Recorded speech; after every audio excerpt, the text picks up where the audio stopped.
Hi, so today the topic for this webinar is well-being for founders, and I am Sakshi and I'm a psychologist.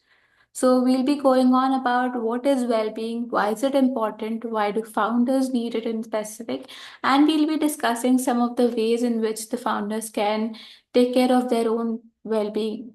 So when it comes to the concept of well-being, so well-being is just not about feeling good. It's about basically having a balance in your body, your mind, and your emotions. It's about building connections, taking care of yourself, and basically being at peace. So why do founders need to take care of their well-being? So, as a founder, you often face a very high level of stress and you often invest a lot of time in your business. There's a pressure to succeed, there's a responsibility for others in your company that you take over, and there's always an uncertainty in the market that can cause a significant amount of mental and emotional strain to you. You're constantly juggling between a role of a leader, a role of a manager, and it's like you can never turn off the switch. You're constantly working from one area to another area. And all these can sometimes lead to a lot of impact on your own health. So the main objective of this webinar is to help you understand of how physical, mental, and emotional well-being directly impacts your success and what are some of the little steps that you can take to help you get better at taking care of your own self. So moving on to the first thing, why founders struggle with well-being. So a lot of factors are there in the concept of well-being, but why are founders struggling with taking care of their own health and what is stopping them from being in their optimal position? The first one is burnout.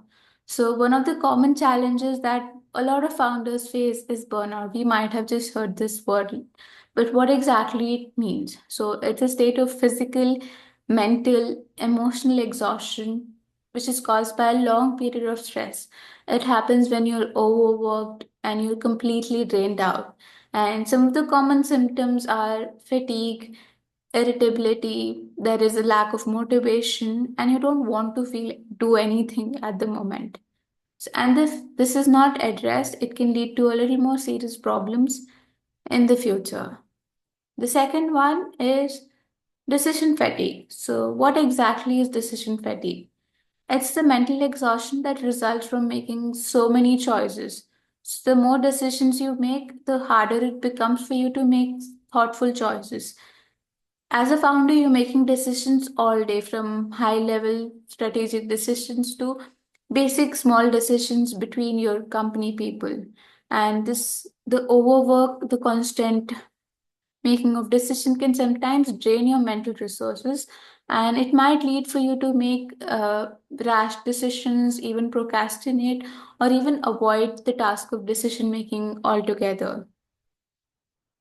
And the next one is loneliness. So even though it's overlooked, a lot of people in the founder position may not have a lot of people who truly understand the weight of your responsibilities. You may feel isolated even though you have employees, investors, or customers. You might feel that there's no one you can confide or share the burdens of your decision making or how the company is going, what kind of stress you're facing. And it is also seen that a lot of founders spend less time with their friends and family because they're so focused on building the company that they do not invest time in other areas of their life. And this deepens the feeling of being isolated. The next one is the final challenge, the imposter syndrome.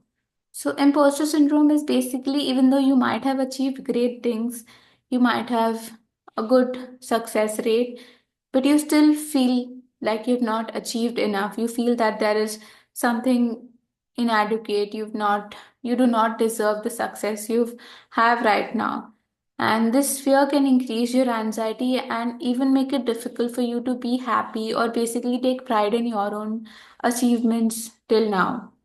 So, overcoming this is all about building confidence, feeling proud of what you've accomplished. So, these are some of the things founders struggle with that impacts their well-being. So now that we've discussed challenges, it's important to recognize how the founders can overcome this and how they can shift their mindset and focus more on their well-being equally. So there's a concept of holistic well-being. So there are three pillars in holistic well-being. It's basically a balance between your physical, your emotional, and your mental well-being. And it's not just about taking care of one area of your health, but taking care of everything together. And this basically means that one dimension of your health impacts the other. So taking care of it all together is an important thing. So the first one is mental well-being. So mental well-being refers to a state where you experience a positive feeling. You're feeling very content, you're very resilient, you're able to cope up with stressors in your life, you're working productively, you're there's a sense of balance, you have positive relation, and you can manage any kind of challenges that come to your way. The next one is physical well-being, very basic. It's basically taking care of your physical health, where your body is functioning optimally, it's free from any kind of illness. It's maintaining a healthy lifestyle through exercise, proper rest, proper nutrition, so that the body is functioning in its optimal state. And the last one is emotional well being. It's basically your ability to manage and express your emotions in a very healthy and balanced way. It involves feeling good about yourself. It involves uh, able to maintain a positive outlook during any kind of challenges that you face. So we've discussed these three. What does physical, mental, and emotional mean? Let's see some of the strategies, some of the activities that you can incorporate in your daily life to take care of these three areas in your life. So first one is mental well-being. So for understanding mental well-being, it's critical to understand the concept of mental fatigue and burnout, and particularly how these affect the founders. So chronic stress is one of the main contributors to burnout and fatigue. So when we are under constant stress, our body releases a hormone called cortisol. This cortisol helps us respond to danger. It's like a fight and flight hormone.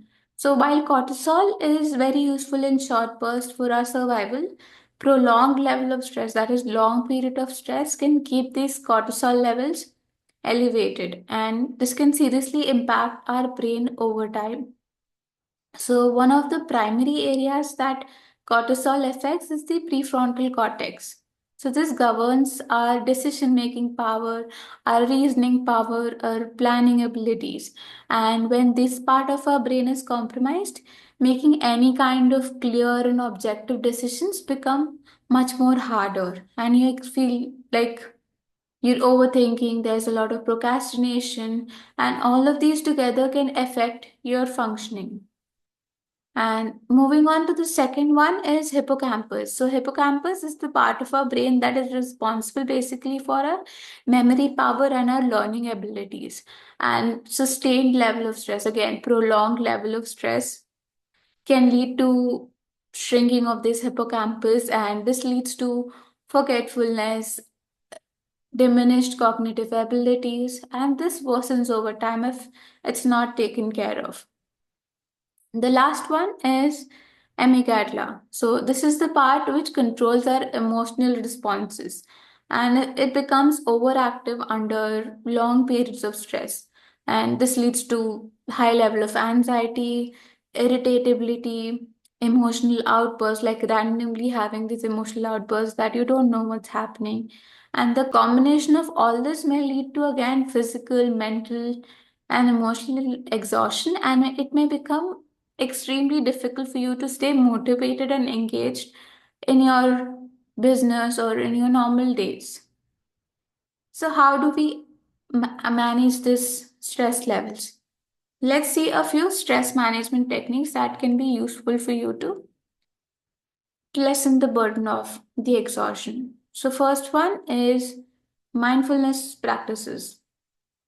So, mindfulness practice is basically being present in the moment without any judgment. So it's about doing things with entire focus. It can basically help you reduce your anxiety, improve your focus levels, be better at your emotions. So you can integrate mindfulness into your daily routine by journaling, like take a book and a pen and just write down few whatever you're feeling, like what am I grateful for, or what is something I'm facing right now. So this helps you clear out your mind and you're writing everything down without any judgment. Another way that can help you out is meditating. There are a lot of apps out there, basically Headspace, Calm, or a lot of YouTube channels which offer guided meditation.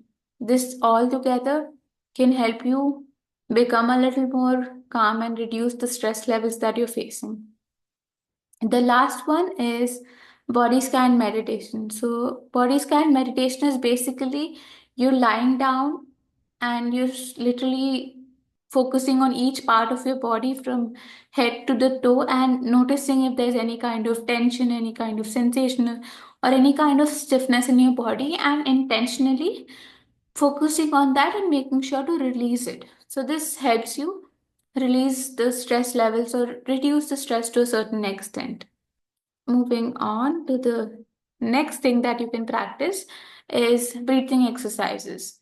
So, breathing exercises are very simple but very powerful way to activate your parasympathetic nervous system. So, this is a system that calms your body down during the stress levels. And this you can see there are some breathing exercises here that you can practice every day, or maybe take out 5 minutes from your day and practice it so that it helps you be a little more mindful and be a little more mindful about what you're doing and reduce your stress levels. So the first one is belly breathing or diaphragmatic breathing. So it's basically technique that encourages deeper breaths. It helps us reduce our anxiety and it basically promotes a calmness in your body. So it's basic step. You have to lie down in a very comfortable position, have something supporting your head and have something supporting your knee. Put a pillow or a booster under your knee. And you place one hand on your chest and one hand on your abdomen. And you breathe in slowly and you feel your chest rising and abdomen rising. And as you exhale, you feel them basically tighten your muscles and feel your lower belly contracting or releasing the tension that is there. And you repeat this for at least 5 to 10 minutes or maybe 15 minutes daily. And the second one is square breathing. So, square breathing or box breathing. So, it's a technique that helps you focus, improve your focus levels, and also reduce the stress. So it's a very simple method where you focus, take a pen or a book or a paper, anything, and you draw a square and you breathe in for the one line, you hold for the second line, you breathe out for the third line, and again you hold for the fourth line. So you can practice this for a few rounds and see how it helps you feel better.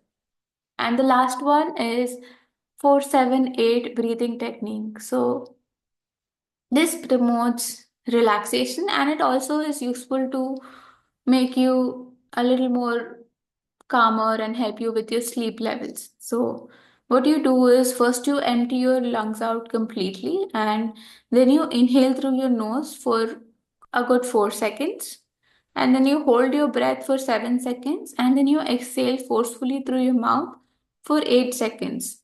And you repeat the cycle for 4 to 5 times a day to make sure that you feeling a little more relaxed. Now that we've seen body like mindfulness practices and breathing exercises, let's move on to something for mental clarity. So, in addition to stress reduction, founders can also benefit with productivity tools that enhances your mental clarity, reduces your mental fatigue. So these tools are designed to help you manage your time very effectively and minimize any kind of distraction, reduce the risk of burnout. And first one such tool is time blocking. So this is a time management strategy where specific hours of the day are just reserved for focused work. So instead of constantly multitasking, reacting to emails, meeting throughout the day, you allocate a time to focus on high priority tasks. Suppose you might schedule 2 hours in the morning for planning and another hour in the afternoon for responding emails. Rather than mixing all together, you're allocating specific times. And why does this help? So, time blocking helps to reduce your mental clutter and the amount of stress that you face because you're constantly switching between tasks. And when founders work on one task at a time, they can dive deeper into their work, increase their productivity, and reduce any kind of distractions. Because when you're multitasking, there's a lot of tabs open in your mind. You're like, this is there, this is there, this is there. But you're time blocking, you're focusing on one task. It helps to reduce any kind of distractions that come up to your mind. And it also helps you in managing your energy levels as you focus on one important task and you're making progress without feeling overwhelmed by the different tasks that are there. And then another technique is Pomodoro technique. So this is a very famous technique. It basically is working for 25 minutes and taking a 5 minutes break. So this promotes focus and a lot of mental clarity because it is a very structured approach and it ensures that you have frequent breaks. By breaking your day into very manageable chunks, you're creating a very focused work session while giving your brain also a chance to relax and recharge during these breaks. And this balance of focused work and switching to rest helps you to maintain a productivity level and does not deplete your mental energy. And in turn, this leads to an improved efficiency in your work areas. So basically, having 25 minutes work, 5 minutes break gives you a time for recharging, relaxing, and getting back to work together. In that way, you're not spending too much time relaxing, you're not spending too much time working. So there's a balance there. And then moving on to the next one, cognitive reframing. So when we talk about cognitive reframing, why do we need this? So this is an important strategy which helps us change our negative thoughts or irrational thoughts into a more balanced one. So, a lot of times we struggle with thinking that we're not good, whatever is happening is a failure. And for founders, a lot of you founders expose imposter syndrome, like we discussed, like basically feeling that you do not deserve any success. And this altogether impacts your confidence level and stress level. And cognitive reframing will allow you to reframe these negative thoughts and create a more optimistic perspective, that is, a more realistic perspective. So, how do we do this? So, first one, you identify your negative thought. You basically see where is it going wrong, what are the thoughts that are demeaning my confidence level, and then you challenge the validity of these thoughts. Ki, how true is this thought, is this really something that's happening, is it based on the facts or am I just assuming it? And then, after you've seen the thoughts, you've questioned them, you're replacing them with a more constructive statement. So instead of I'll fail at this pitch, you'll fail at making a pitch for this company. You can reframe the thought by I have prepared well for this pitch. I'm ready to handle whatever is going to come in my way. So even before the pitch is starting, even before you're sitting in the meeting, the first thought is I'll fail in the pitch. So you can reframe this thought to a better thought. And the simple shift basically helps you reduce your anxiety level and also make you feel more ready and more confident. And by constantly practicing the reframing, it'll help you reduce the pressure of being perfect or setting unrealistic expectations for yourself. And over time, it can significantly improve your resilience level, your decision making level, and give you a greater clarity on how to move ahead with challenges. Our next one is setting boundaries. Why is it essential for managers to set boundaries? So, because it helps in managing the stress, it helps in protecting your energy. So, as a founder, we can always see that a lot of us struggle to say no to requests from our employees, clients, or investors because we are in the run to get better grow as a company. And this tendency can lead to sometimes overcommitment, stress, and ultimately, like we talked about, burnout. And boundary setting can help us protect our time and protect our well-being. So, how how do we do this, and why does this help? So, by clearly defining your personal hours, your work hours, your task responsibilities, you're creating a work life balance. So, it allows you to focus on more important tasks rather than becoming very overwhelmed by any kind of external demands. And it also helps you in mental clarity, ensuring that you don't take too much than that is needed. But how do you set these boundaries? So, first one, define your limits. Basically, identify what is a non negotiable for your well being, such as your working hours, how much time are you going to give to your personal self, how much time are you going to give to your sleep. And understanding this can help you decide what task is important, where to delegate my time, and which need my direct involvement. And then you communicate clearly, the second step. So be upfront with your team, your clients, your employees about your availability. Let them know that you're available to work at these times, at these hours, and when you need your personal time.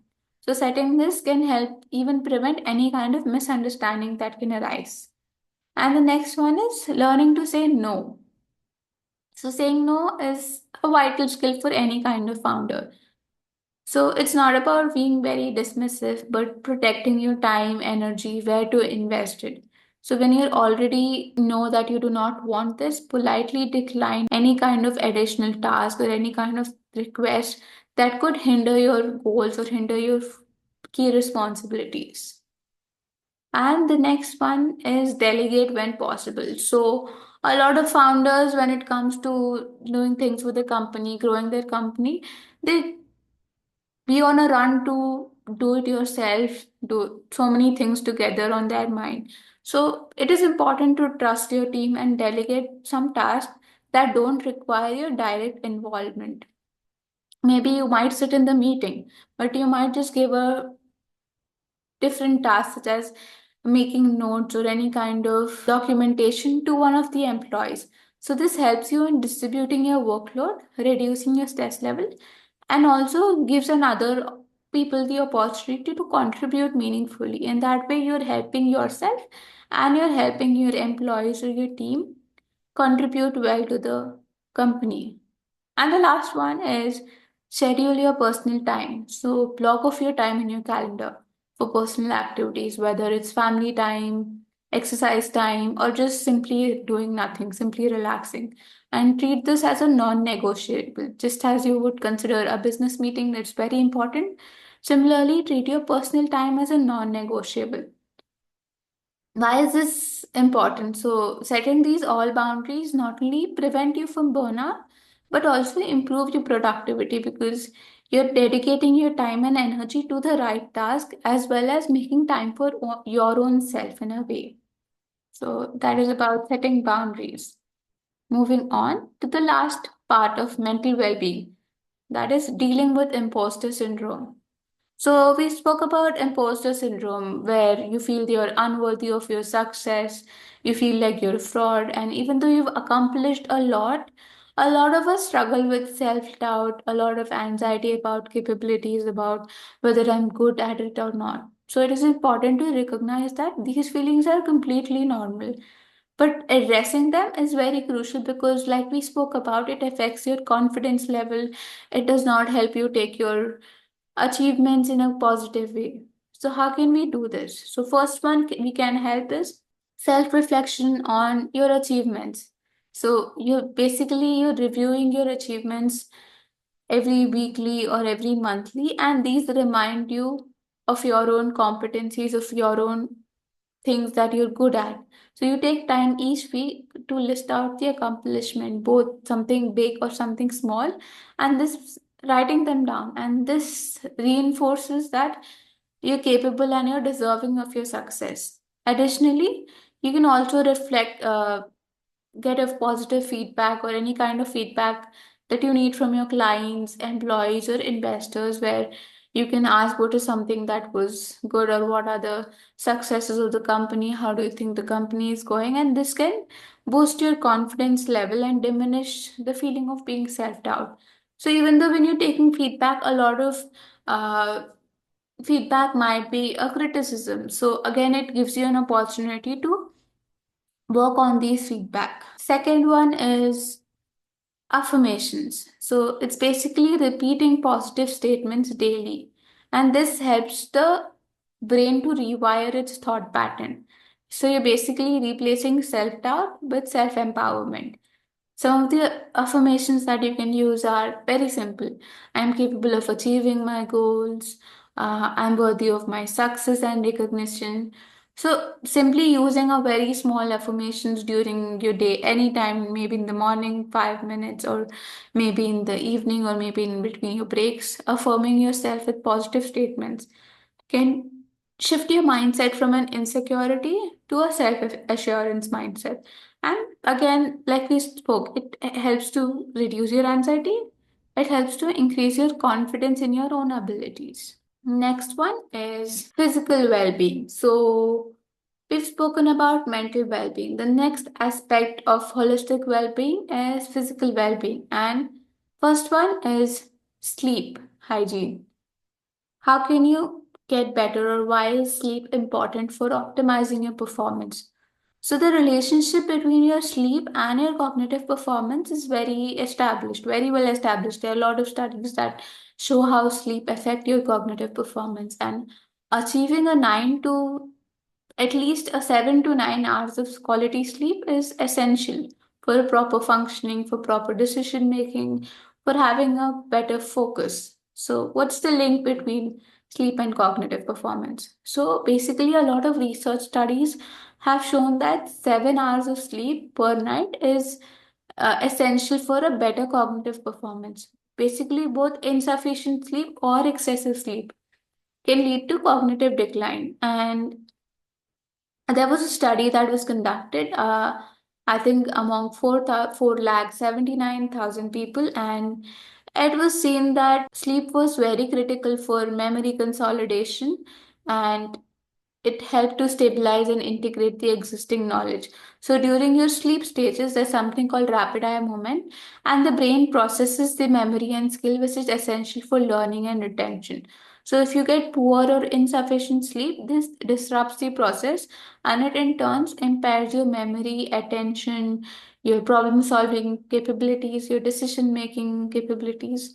So, getting a 7 to 9 hours of sleep is essentially very important for you to have a better cognitive performance. A lot of studies talk about how quality sleep, like we told, is mentioned for a proper decision making, reasoning abilities, and without enough rest, we may feel very irritated. Like you can see that if you don't sleep for a good 6 hours or at least 8 hours, you might feel irritated, you're not able to handle stress.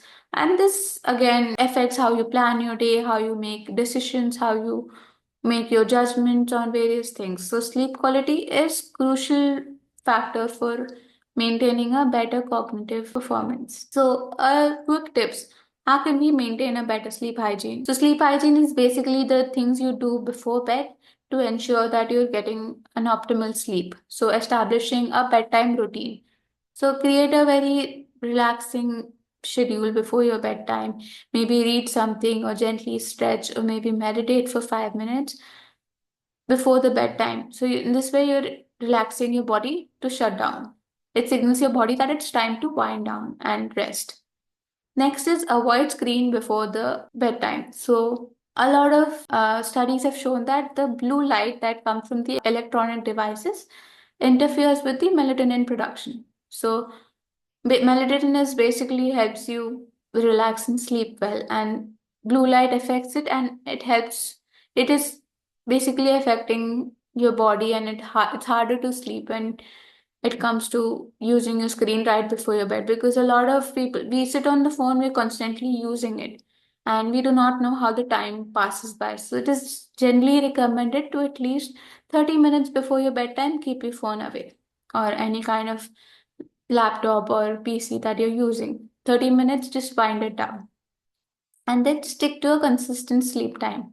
So going to bed, waking up at the same time each day, it strengthens your body's internal clock. And it basically, like, you're sleeping at 10 o'clock, you sleep at 10 o'clock every day, you're waking up at 5 o'clock, wake up at 5 o'clock every day. So in that way, your body internal clock is set, and it makes us feel wake up refreshed and have a better day. So this is the importance of sleep and some of the tips that you can use to help you get better and optimal sleep. So next is micro moments. So a lot of us are just sitting on the table and just going on with meetings, work, other stuff, and we're not moving anything throughout the day. We're just sitting the entire day. So what are micro moments? Micro moments can be helpful to help you move your body around. So they're intentional physical activities from about 30 seconds to a few minutes, and it can be easily incorporated into your daily routine. Like while you're working or anything, you just need 30 seconds to maybe 2 to 5 minutes, maybe, to just unwind and open up and stretch your body. So, and also, it is research again pointed out that a very minimal physical activity boost your cognitive abilities. We've spoken about so many things that affects your cognitive function, sleep, stress, and all. Again, micro movements can help you improve your mood, boost your cognitive functions, and it's a very practical strategy for busy founders and entrepreneurs who are not having enough time to work out or exercise during the day. So, what are some of the benefits when it comes to micro movements? So, again, it is improved mental clarity. So, short burst, when you're moving your body around, there's a release of endorphin.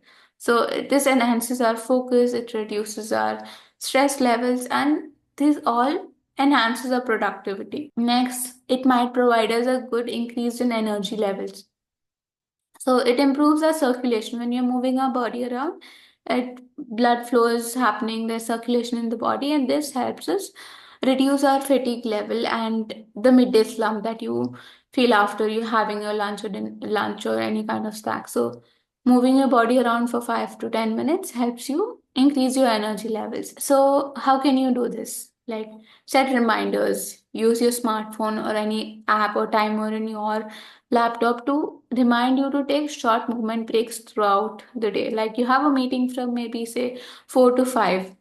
Decide on 5 to 5:10, I will do a short stretching of my body. Just in your regular intervals, maybe 2 intervals in a day, stretch your body out. So there are some exercises mentioned there that you can, there's something for standing and something that you can do it on a desk that is just on your table and your chair. You can use and move your body around. Next one is a balanced diet. So for a busy founder, maintaining a balanced diet is difficult. But again, it's not only important for our physical health, but it impacts our psychological well being. And a diet rich in whole food, fruits, vegetables, protein, fat, these all provide us essential nutrition that are necessary for a optimal brain functioning, improved mood, emotional stability, and all of the other benefits. So, what are some of the psychological benefits of having a balanced meal? So, again, first one is having a sustained energy. So, having a balanced meal, that is a meal with good amount of carbs, protein, fat, helps us stabilize our blood sugar levels. It prevents any kind of energy crashes that can lead to being irritated, not being able to focus. So it helps us stay stable throughout the day, having a good energy throughout the day. And the second one is mood regulation. So there are a lot of nutrient dense food that boost our neurotransmitters like serotonin and dopamine. There are omega-3 fatty acids. There are antioxidants that are in berries. These all helps us reduce our anxiety and depression and helps us maintain an emotional balance. And the last one is enhanced cognitive function. So vitamins and minerals in whole foods like antioxidants in berries, we told omega-3s in fish, these all support our brain health and improving our focus, our creativity, our cognitive performance. The next one is when it comes to balanced diet, hydration also plays a very important role. So, dehydration, again, when you've not had a proper water intake, you can feel that you are less concentrated, you're not concentrating much on your work, your mood is up and down, there's irritability, and there's a general sense of exhaustion. So some things that you could do is carry a water bottle around you or keep it on your table, and this will give you a reminder to have take breaks and drink the water. And then maybe if you don't like the water normally, maybe put some fruits or any kind of herbs, like make a tea out of it so that you make it more enjoyable. The next slide we're moving on to is caffeine dependency. So a lot of founders basically, we spend a lot of time uh, working on different things, sitting on your desk, and we feel that caffeine gives us an instant energy boost. It helps us reduce the slump. Maybe you're tired and you're like, I will have a coffee and then I'll just wake up.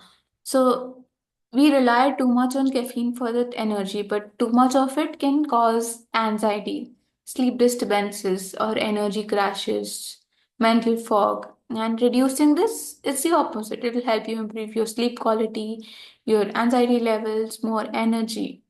So, why is it important for us to cut out our caffeine? So, to have a better sleep, basically, the first and the foremost thing is if you cut out caffeine, you will have a better sleep quality. And this sleep quality, again, like we told, the importance of sleep will help us focus more. Basically, our cognitive abilities will improve and reduced anxiety.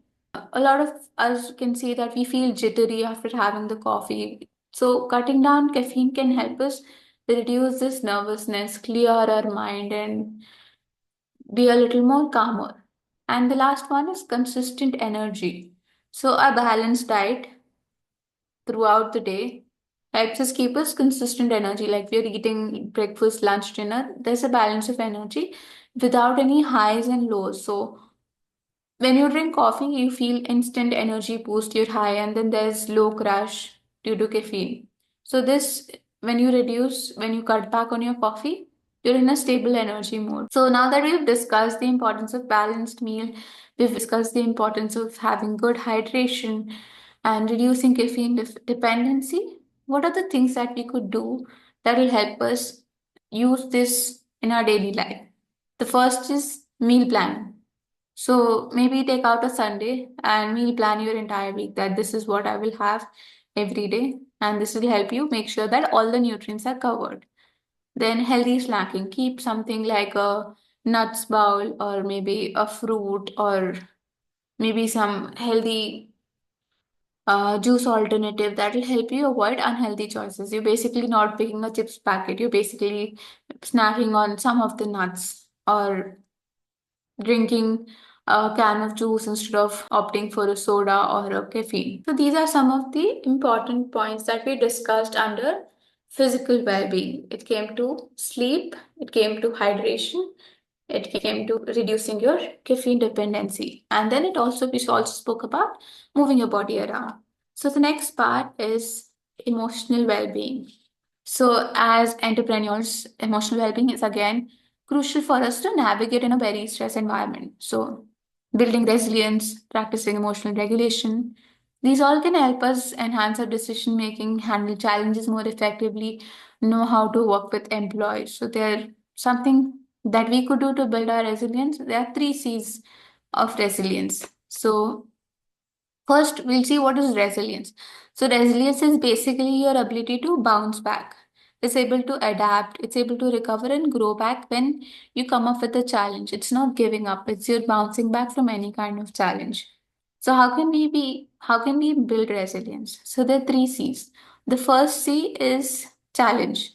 So, when we face any kind of difficult situation, it is essential to view them as opportunity to growth rather than any kind of obstacle or defeat. So this mindset shift is again cognitive reframing, and this will help us reduce the stress levels that come up with seeing it as a failure. So when we perceive the challenge positively, we engage in more coping strategy that leads to better outcomes. So why is it important to take up these challenges and see it as a challenge.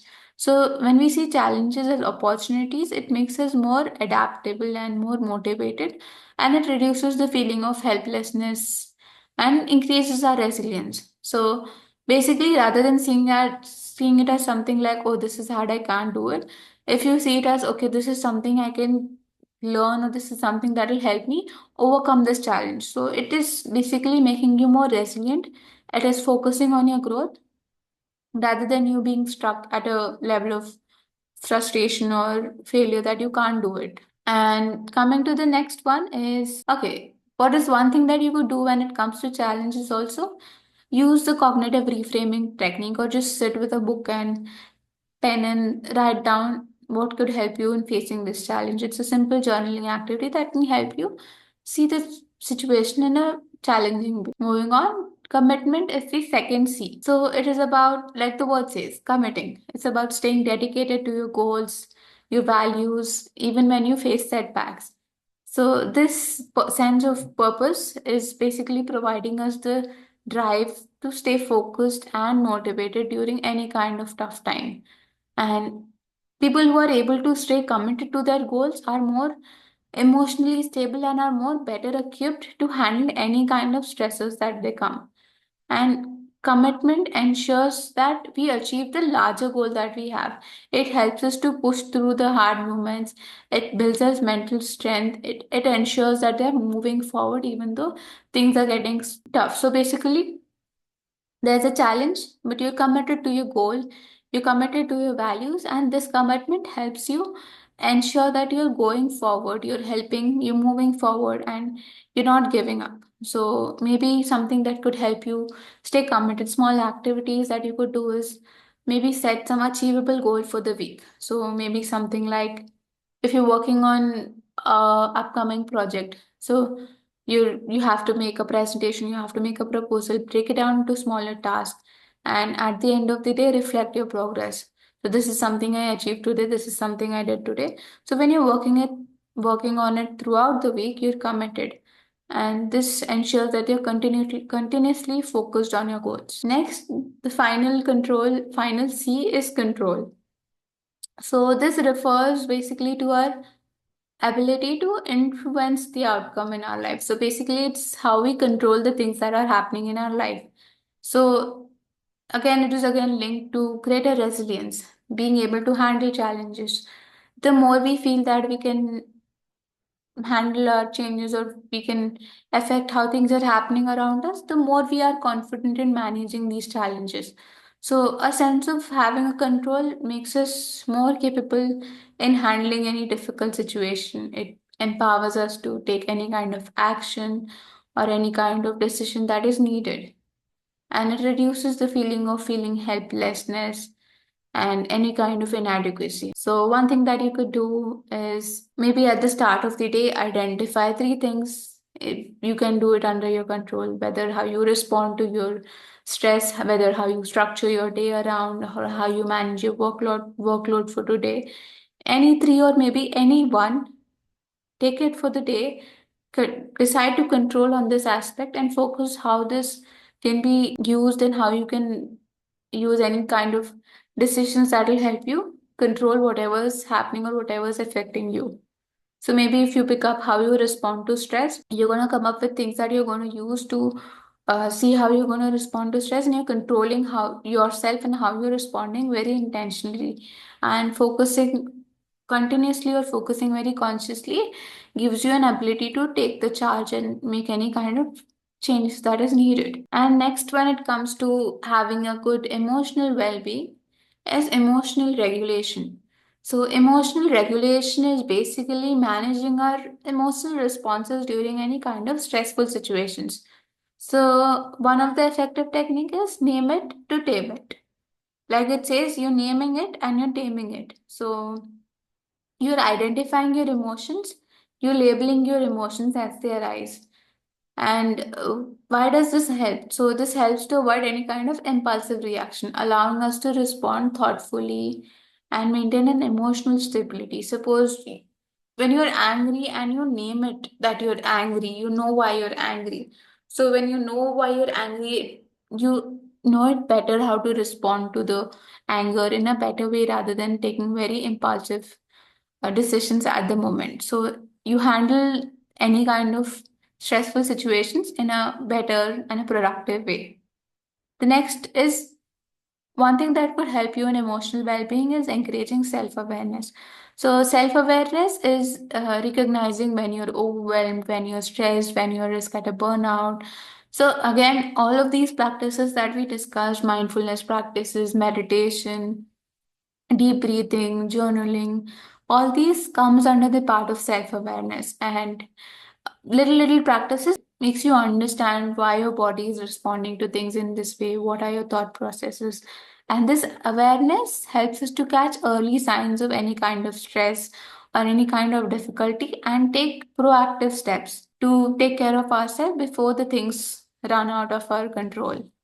So, again, developing the self awareness helps us to recognize our limits and act before it becomes too overwhelming. And so these are the things that comes under emotional well-being. Basically, the three C's that helps you build your resilience, that is challenge, uh, control and commitment, and then some emotional regulation technique, a simple technique named to tame it, and then encouraging self-awareness helps you in better emotional well-being. The final thought for today, the final thing that helps you in your well-being is support.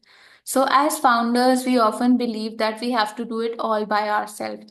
We feel like we need to carry the entire load of the business, make all decisions, deal with personal stress all on our own. But seeking support, whether professional or personal support, is one of the powerful things for our own well-being. So approach a professional support like a therapy or any kind of mental health coaching because it helps not just fixing our problems but also helps in gaining more clarity. It helps us in building resilience. So because as a therapist will help you unpack your mental load, guide you on how to handle stressful situations, deal with any kind of self-doubt you're facing, any kind of stressors or any kind of uh, decisions you're stuck at. So this improves not just your personal well-being but also again business success because you're working on yourself, you're becoming a better person, you're able to invest much better in your business. Then there's personal support.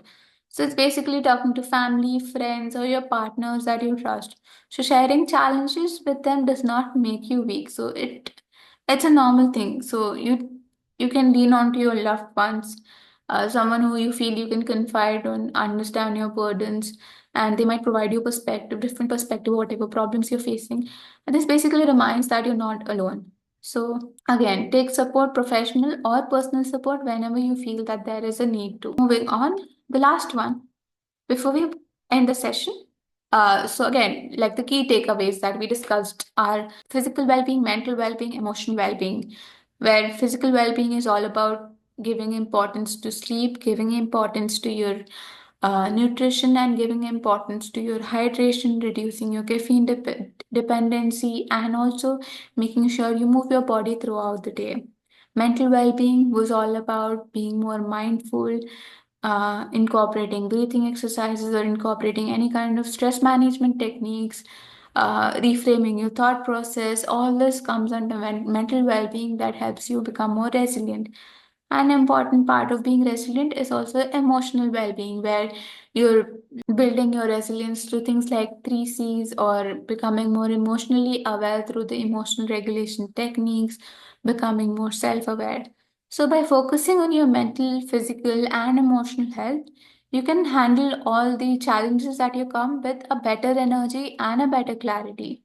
So prioritize self-care, set boundaries, seek support when needed. So these steps will help you build up your strength, your confidence. And thank you and take care of yourself.